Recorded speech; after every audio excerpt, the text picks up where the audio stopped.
આશા worker અને આંગણવાડી દ્વારા આપવામાં આવ્યો હતો પગારના ભાવ વધારાને લઈને કલેક્ટરને રજૂઆત કરાઈ।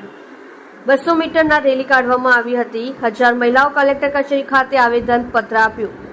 પગારની વધે તો આંદોલનની ચીમકી આપી।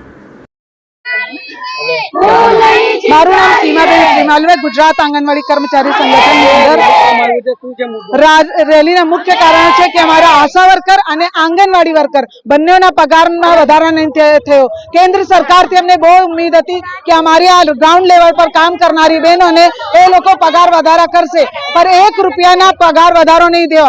આંગણવાડી બહેનોને 2018 થી નહીં થયો, આશા વર્કરોના બી 1 રૂપિયાનો વધારો નહીં થયો। ઇન્સેન્ટિવ બેઝ પર કામ કરાવે છે તો આ સરકારની કેવી રીત છે? તમે જ કહો છો નારી સશક્તિકરણની મોટી મોટી વાતો થાય છે, તો આ નારીને તમે સશક્ત કરી રહ્યો છો કે આશક્ત કરતા છો? નારીઓને આવી દુર્દશા કરી દીધી છે। 10,000 જેવા નાના પગાર અને 5,000 જેવા હેલ્પરના નાના પગારના કેવી રીતે એનો ઘર ચલવે કે ભાડું ભરે કે આંગણવાડીને આવવા જવાનું ભાડું ભરે કે જે વસ્તુઓ તમે MMY યોજનાને અંદર લાગત આપો છો તેલ ઘઉં એ બધા અમે કંટ્રોલથી આવવાનું ભાડું ભરીએ। 10,000 ની અંદર અમે શું કરીએ? આ વસ્તુ તદ્દન ખોટી છે।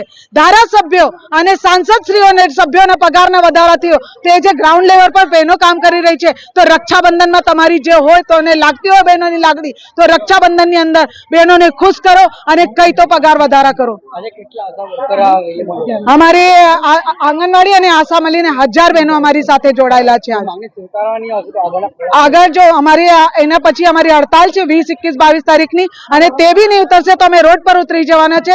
આ ચોક્કસ મુદ્દાની હડતાલ પછી તમે જેલમાં ભરો કે અમને ક્યારે બી લઈ જાઓ। એમ બી અમને રોટીને તરસી ગયા છે તો જેલમાં બેસીને અમે રોટી ખાવાના છે। એ માટે અમારી બહેનો મુક્કમ છે, તદંતર એ છે કે હવે જે કરવાના તે થવાના છે, થવાના જ છે।